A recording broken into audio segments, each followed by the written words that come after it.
Welcome to Money Matters with Arnie on News Talk Radio CJAD 800. Brought to you by Arnold Zwaig, Senior Wealth Advisor, Director Wealth Management at Scotia McLeod. 7:06, 22 degrees right now in downtown Montreal. Your host, Kelly Alexander, alongside Arnold Zwaig. It sounds so official when they call you Arnold. Well, you know, we can bring it down a to notch. Arnie. Arnie, I right. love that. It makes you sound like you don't go around with a pocket protector. Well, I like it. I don't show it to many people. I show the stains in my pockets and stuff.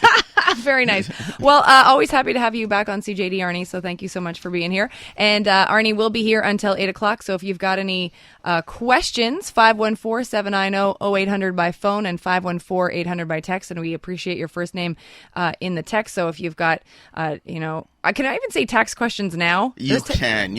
I know we're kind of out of tax season, but some people I know are not. Because I was talking always tax season. It's always tax season. And that voice you hear is our guest for ce soir, Mr. Ernie Furt, who is a tax partner at FL Fuller Landau. Hello, Ernie. Hi, how are you? I'm fantastic. Thanks so much. You look dapper as well, I have to say. Thank you. Both you and Arnie didn't get the memo that it's a relaxed Thursday soiree, so you should have been wearing shorts. But well, neither of us are wearing ties.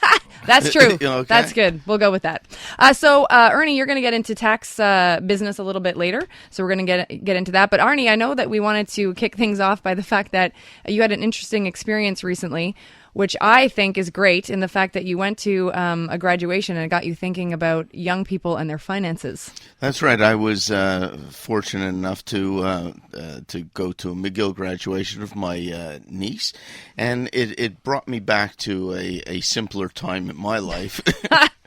And, so the good news is nobody tripped and fell on stage going up the stairs. So all that stuff, everything that graduates are concerned about at that moment, just before they get the diploma, no catastrophes happen. But what got me to think is how few people in the crowd were probably thinking about, what's going to happen next week, next month. They're going to focus on, relaxing from exam period. They're going to focus on tan lines and where to go from here, perhaps. But one of the things that people probably don't focus on at this time of year or this time of their life is planning for the future. And everybody's looking for a job, and let's assume for a moment that you get your dream job, and but how do you focus on not becoming cash poor? Why cash poor? Because all of a sudden you're going to have a paycheck. All of a sudden, everything that you've wanted to buy that was a little bit out of reach seems a lot more attainable. So here's my thing. Most people are financially illiterate, and certainly most graduates are. So why don't you take the next few months and pretend you're taking a summer course? And the summer course is in basic financial planning, investing, being responsible to yourself. And, don't follow every word you find on the internet. There's a lot of great sources. Perhaps even touch a paperback book. Go to a library and get a book. Yeah. And what you're looking for are the keys onto how to pay yourself first. And, people say, well, you pay yourself first. But the truth is, you have to understand that as a new adult with a new paycheck, you're going to want to buy a whole bunch of things. You're going to want a new mode of transportation. You're going to want new furniture, and you're going to want a large television. But the truth is, 6 months later, that 60-inch television will not have the ooh-ah factor. It will be part of the wall covering. A bed, sure, you need a new bed, but you don't have to go out and buy all the new linens. Those Ninja Turtle bedspreads and pillowcases, until they're worn out, maybe, hang on to them for a little while longer. The problem really is that people spend too much and go into debt for the wrong reasons. Now, if you're going to go into debt because, God forbid, there's a medical emergency in the family and that's the only way to deal with it, understandable. If you're going to go into debt because you're going to go and get an advanced degree and thereby better yourself and better your ability to earn a living further on, Warren Buffett is all for that. But the idea of, just buying stuff because you have a paycheck is what I want people to avoid doing. The other problem is falling into bad habits. So, a lot of people are addicted to caffeine or fast food or cigarettes or whatever, and I'm not going to pretend that, I understand how to get off addictions. But what I do want people to realize is let's try not to, just because we have a new paycheck, let's try not to go out and buy lunch every day. $15 lunches downtown. The food, you're full of sugars and salts and fats and probably little protein and greens. Let's not go out to every happy hour every evening. The terraces are very inviting now that the rain has stopped. But spending $1,000 a month on happy hours is not the way to start a new chapter in your life. Right. So what's the solution? The solution very simply is to pay yourself first. And what does that mean? Well, create a budget. What are your basic expenses? And then you work backwards. I want to save 2%. I want to save 5%. And immediately, before you start putting money in your pocket, you're going to have a direct withdrawal or a pre-authorized checking, and that money disappears and it comes out of your regular account. You don't have access with an Interact card. You just put it aside, because what do you need to do? Well, number one, you need to build an emergency fund, and that takes months to accumulate if you're only going to put aside a few bucks a week. But that's very important to have an emergency fund of about 3 months worth of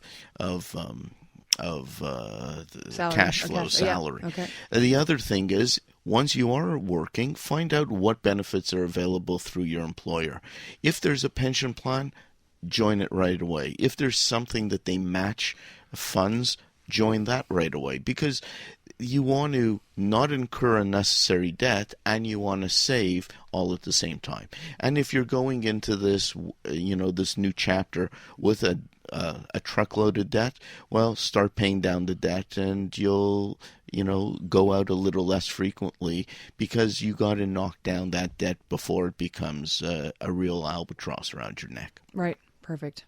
If you have questions with regards to this for Arnie, 514-790-0800 by phone and 514-800 by text.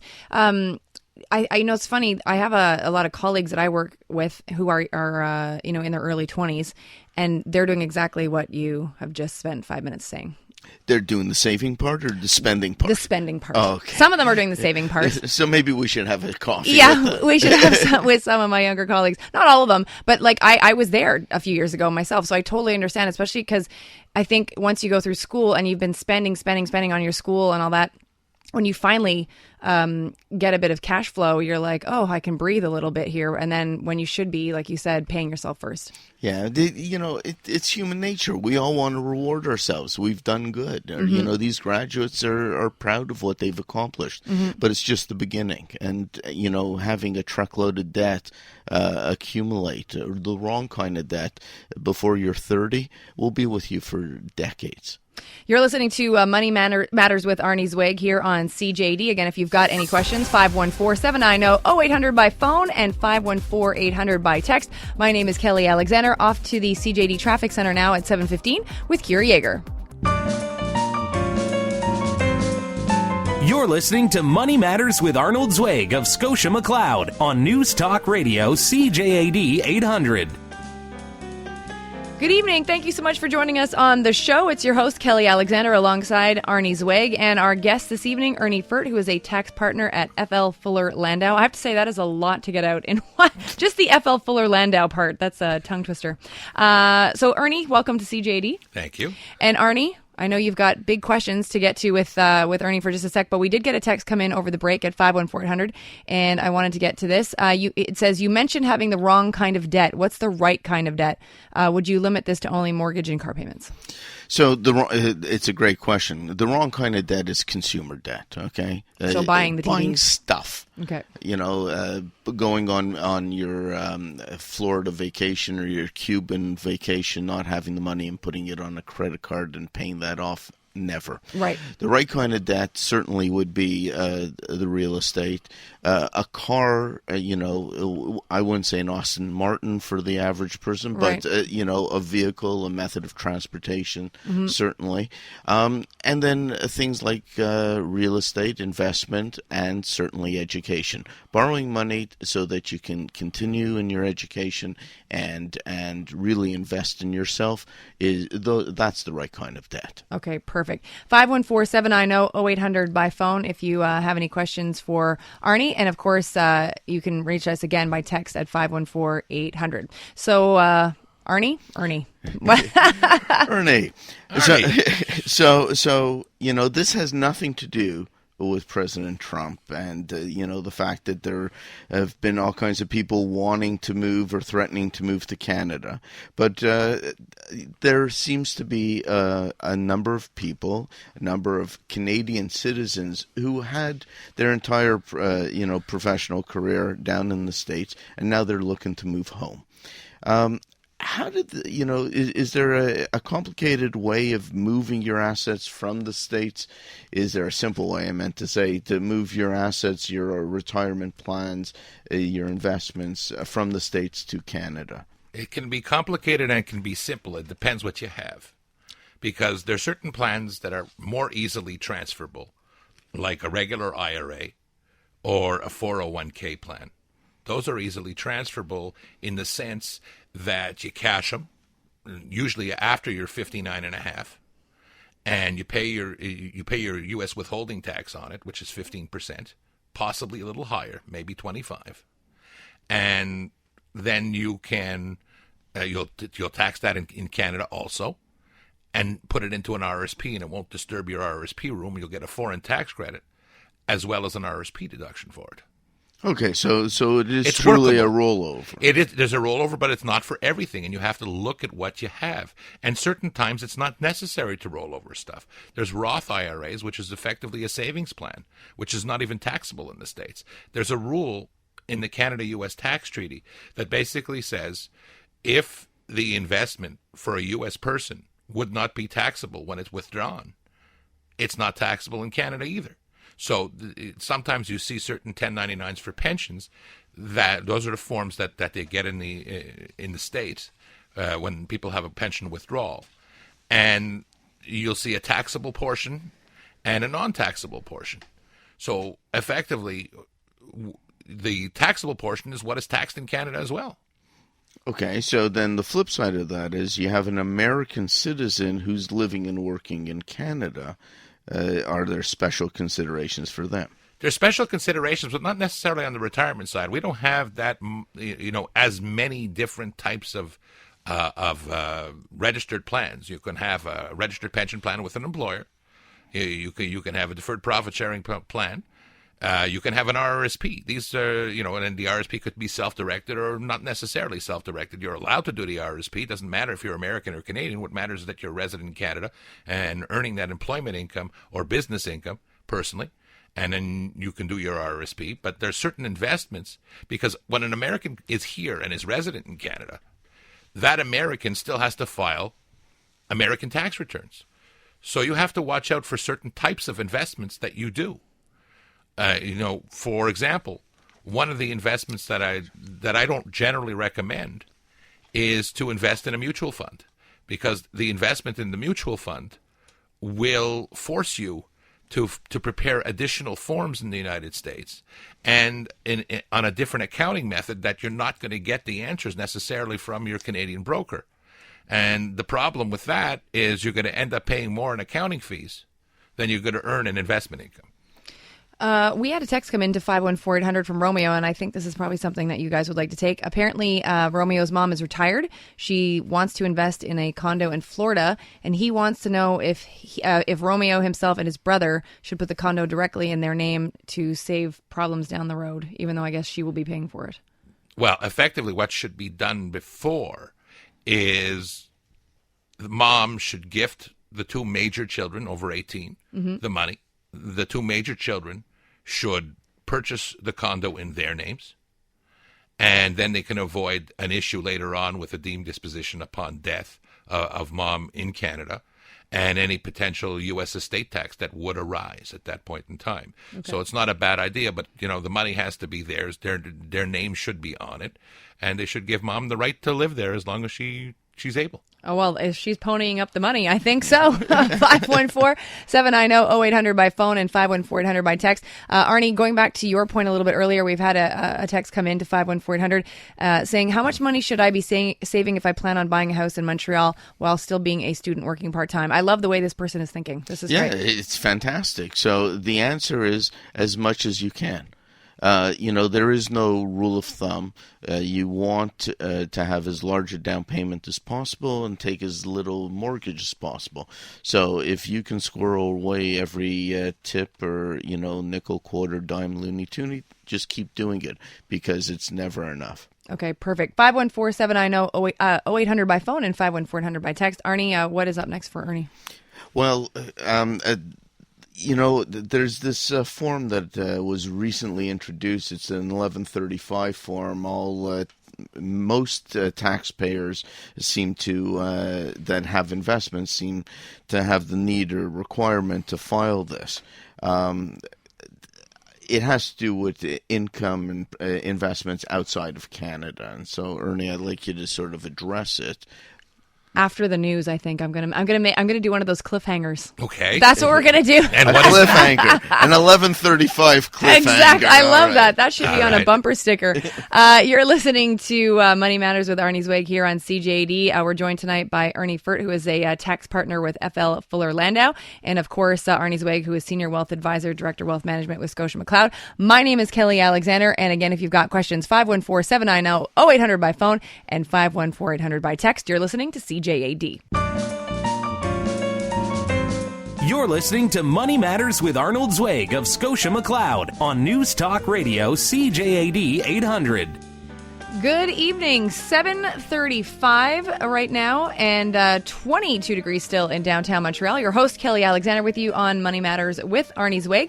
Arnie, again, is a Senior Wealth Advisor, Director Wealth Management at Scotia McLeod. You can reach out to Arnie, by the way, at his office, 514-287-3684, and the website, zffinancial.ca. Of course, Arnie is here until 8 o'clock tonight at 514-790-0800 by phone and 514-800 by text. And Paul, I see you on the line. I know you've got a tax question we're going to get to you in just a sec.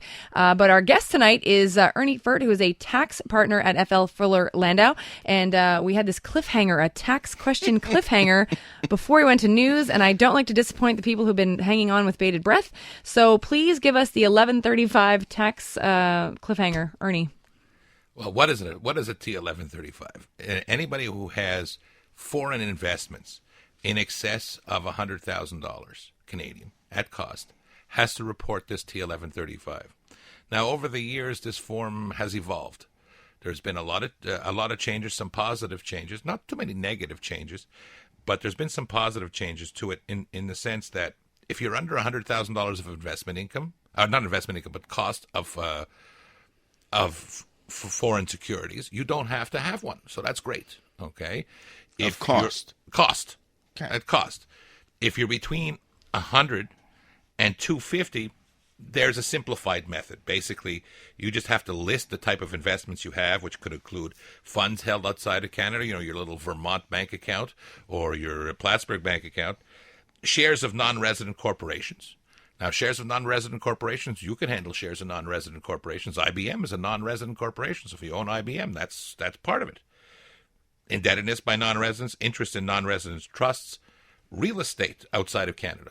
Now, real estate outside of Canada does not mean your Florida condo. That is your own property, unless you're using that condo to generate rental income. Then if you're using that condo to generate rental income, it goes there. So there's a simplified method for this by reporting it there, and you can also report securities with a registered broker-dealer on here. So that's easy, and you just have to list the top 3 countries that they're there, declare the income from all of that specified foreign property, and declare the capital gain or loss. So people who have an investment account, an RSP... Not an RSP. No. So this is what they have. An RSP, an investment account that has, no American stocks per se, but there are mutual funds. Who knows if there's American held within, and a condo in Florida. are they required to file this thing? With the condo in Florida, no. Depending on the mutual fund, if it's a Canadian mutual fund, the answer is no. And if there's no American stocks in the portfolio, that's strike three, and the answer is no again. Excellent. So we can make this simple for our We could listeners. make it simple, okay? Simple's good. Yeah, but there's also complicated, in a sense, very complicated, is if you happen to have a U.S. brokerage account with a U.S. stockbroker or a foreign stockbroker, say Switzerland or something like that, then you have to report each security individually, and there's a lot of work that has to be done. People try to do it themselves, and I've seen people tear their hair out trying to do it, and it is difficult. So just be careful and look where you're investing. Invest in Canada. You can invest in foreign property, but just invest in the right foreign property. 514-790-0800 by phone and 514-800 by text. We've got Paul on the line. Paul, you have a question? Yes. Hi. My question is for the gentleman. I want to sell a duplex here in Quebec, and I want to buy a condo or house in Florida. Now I want to know if I sell the duplex here, if I have to pay any taxes and, again, capital if I buy the same year in Florida. Okay. So first of all, do you live in one of the units of the duplex? No.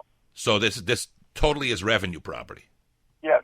So in other words, when you sell it, there's going to be a capital gain that you're going to have to pay tax on.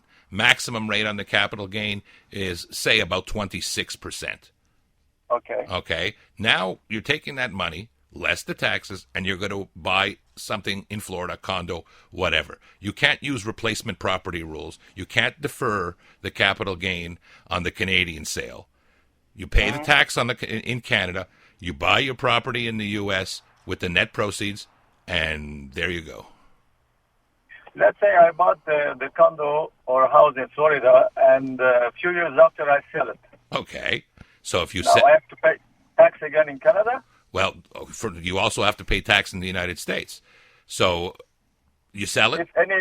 If any gain capital. If there's any capital gain, but you have to watch. There could be a capital gain. Well, first of all, let's go through it in order. Because the property is in the U.S., the U.S. gets the first kick at the can. So you figure out the capital gain, if there is any, in U.S. dollars, and report that on a U.S. tax return, which is called a 1040-NR because you're not a citizen of the States. Any non-resident files a 1040-NR when they dispose of a U.S. real property. Now, if you end up paying tax on this, and chances are you may not, depending on how much the gain is, but it is reportable, you have to report this gain in Canada, but you also have to do the foreign conversions of the currency, because you could have bought the property when the dollar was $1.20 and sold it when the dollar is $1.35. So you have to be careful with that as well, and then you pay the tax, or you'll have a loss, or whatever it is, in Canada with respect to the property. And if you did pay any tax in the United States, that tax can be used as a foreign tax credit in Canada to the extent of a Canadian tax. Paul, thank you so much for the call. 514-790-0800 by phone and 514-800 by text. Arnie, where are we heading next with Ernie? Let's talk about donations. Okay. You know, a lot of people dig deep into their pockets and don't actually understand how to get all the benefits of a tax donation for the donations that they give. So you had some thoughts on that. There's quite a few thoughts, depending on how you have your money. Let's say you invested with Arnie and you have some accrued capital gains on some of the shares that you've invested in. But you really, you want to make your donation commitment to the Montreal General Hospital or whatever lovely institution. And you have this capital gain, you bought a share for $2,000, it's now worth $10,000. And you really want to give $10,000 to the hospital. So what you could do is you could sell the shares. You have an $8,000 gain. You pay, let's call it 50%, and so we'll pay $4,000. We have an $8,000 gain. So we'll pay 25% on that. So we'll pay $2,000 and have $6,000 left. Or 6 plus the cost of stuff too. So we have $8,000 left. My math is a little off today. Well, it's the abacus you're using. Yeah, it must be. I usually use a calculator. Now, if you don't, another thing you could do is instead of doing that, you can actually donate the shares. So most broker dealers will be able to take those shares, donate them to a charity, whichever charity of your choice. You don't have to pay the capital gains tax on those shares. And now you have a donation receipt for $10,000, which is what you wanted to do in the first place. So that's one way of doing it. So just to recap, I've invested the value is now 10. Mm-hmm. So I have an $8,000 gain. If I were to sell it, I'd pay $2,000 in taxes. Correct. I'd only have $8,000 in my pocket. Right. But I want to give a $10,000 charity. So you'd have to find so I have to find cash. $2,000 in your pocket. Right. Given that I went through your pocket and you don't have it right now, I'm better off giving the $10,000 stock position and getting a $10,000 tax receipt. Yes, and you wouldn't have to pay any tax on the capital gain. And that tax receipt would be worth what to me as a refund? The tax receipt would be worth around 24.2 federally, 24 Quebec. So you're looking at 48.2. Now we could do better if we want to do better, but we have to give certain types of donations in Quebec called cultural donations. I sense a cliffhanger coming. I love the cliffhangers with you, Arnie. And Ernie, it's great. You're listening to Money Matters with Arnie Zwaig on CJAD. It's your host, Kelly Alexander, and our guest tonight, Ernie Furt, who is a tax partner with FL Fuller Landau. You can reach out to us until 8 o'clock at 514-790-0800 by phone and 514-800 by text. It's 7:45 now, off to the CJAD Traffic Center with Lauren Glazer. You're listening to Money Matters with Arnold Zwaig of Scotia McLeod on News Talk Radio CJAD 800. Thank you so much for spending time with us on a Thursday evening here on CJAD. It's your host, Kelly Alexander, with Arnie Zwaig, Senior Wealth Advisor, Director Wealth Management with Scotia McLeod. His office line, if you'd like to reach out to him weekdays, at 514-287-3684, 514-287-3684, and zffinancial.ca is the website. Of course, Arnie here until 8 o'clock tonight, so if you've got questions, 514-790-0800 by phone and 514-800 by text. Our special guest tonight, Ernie Furt, who is a tax partner at FL Fuller Landau. And we've been having fun because I've been teasing the guys off air about cliffhangers. So we have tax question cliffhangers going on right now. And I know you wanted to, Ernie, jump into cultural donations. If people are so inclined, they can give cultural donations in Quebec to a registered charity operating in Quebec in the arts or culture sector, a museum, etc. Now, there's incentives in Quebec that are quite interesting, but they're only for cash donations. You cannot donate shares and get these fancy credits. So what we're talking about here is the regular donation credit of 24.2 federal, plus a Quebec credit of 24, plus an additional Quebec credit of 25, making the total amount of the credit 73.2%. So effectively, you're paying $26.80 on a $100 donation, but unfortunately, these are big dollar donations that you have to make. Minimum $5,000, maximum $25,000. How frequently can we can make do this these? once. So if you decide that you can only do a $5,000 donation, you can't next year all of a sudden say, okay, I want to do another 10. No, that's it. Once you have one kick at the can at this. So either do a 5 or do a 10, 15, 25, whatever it is. And I'm aware of the Montreal Museum of Fine Arts. There's people who are matching these donations as well. So the organization is going to benefit big time if you are so charitably inclined towards the arts. I like that idea. Yeah, I do too. Yeah, especially because, I mean, how many times do you hear about arts programs or this or that being cut and all that sort of business? So it's nice to think that there's a way to help. Yeah, I'll certainly consider, looking at which institutions offer that as being acceptable to our government. Now, let's talk about, a lot of people, Ernie, say, taxes, we only focus them the last week of December or the last week of April. And here we are in the middle of June. And the reason we're talking about it is because actually half of the year is gone, and people have to be planning. They can't wait till December to plan. So other than waiting for your tax assessment to come in from the tax returns that you just filed, do you have anything that's been bugging you that, the average person should be looking at? Well, there's a lot of stuff that people forget to claim, and they forget to talk to their accountants, and they don't tell them their situation. A lot of people look for the cheapest price to prepare a tax return, and they're going to get that. They're going to get the cheapest price, but they're also going to get the cheapest service, and that preparer will take whatever you give them, stick it down on the tax return, and there you go, and you're done.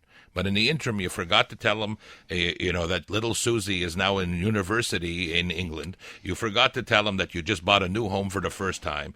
You forgot to tell them that you moved here from Ontario. So, you have moving expense deductions, first-time home buyers credits, people who have different impairments or disabilities. Somebody came to me, they talked to me about one of their parents who has been disabled. I said, well, how long have they been disabled? So, about 6-7 years. I said, have you been claiming a disability credit for them? No. Really? Okay, so we can go back, and you can go back 10 years to claim some of this stuff. So if the person has been disabled for more than 10 years and never claimed a disability credit, you can do it. Wow. There's a lot of things that you have to look out for and keep and gather the information. Gather the information as you're going. Because nowadays, not only are you receiving paper information, you're receiving information on the computer. You're getting emails with your donation receipts in them. You're a business person, so you park and you have the City of Montreal parking app. So you're going to have a whole bunch of those little chits all over the place. And if you use the app, you can control it and make a little file folder on your computer to keep that stuff. Your medical expenses, keep them too. Eyeglasses are medical expenses. Going to the drugstore is a medical expense. If you renovated your home, there's credits for that as well, depending on what type of renovation you did. And I would imagine if your tax preparer doesn't know you very well, it's like we were talking off air. I asked you a question about volunteer firefighter rescue type of tax credit, and you said why, and I said because I just joined the Auxiliary Coast Guard, and your eyes widened, and it was like you didn't know that about me. So how would you, as my tax preparer, know to even ask to do the tax deduction? I actually joke with some clients. I said, so have you become a volunteer firefighter this year? and they, no, what are you, crazy? I said, no, but I just felt like asking. But you actually are going to do that. Yeah, so that's a wonderful part thing. of your due diligence. Right? You can't ask everything. It's a long conversation at that point in time. Just in the last couple of minutes, you mentioned the renovation tax credits. Is that only for people who have disabilities who need to modify their homes, or there's other things available? There are other things available. Quebec has extended in its last budget the Renovare credit, and that's extended to March 31st of 2018, as long as the payment is made by January 1, 2019. Now, these are eco-friendly renovations, such as doors and windows, air conditioning units potentially, and heating systems that are energy efficient, etc., etc. Now, this can be for your home. It could be for your cottage. And it's capped at $10,000. The credit is 20%. It's 20% of the amount that you spend that's over $2,500. So if you spend $52,500, you're getting $10,000. Okay, that's the maximum. If you spend $100,000, you're also getting $10,000.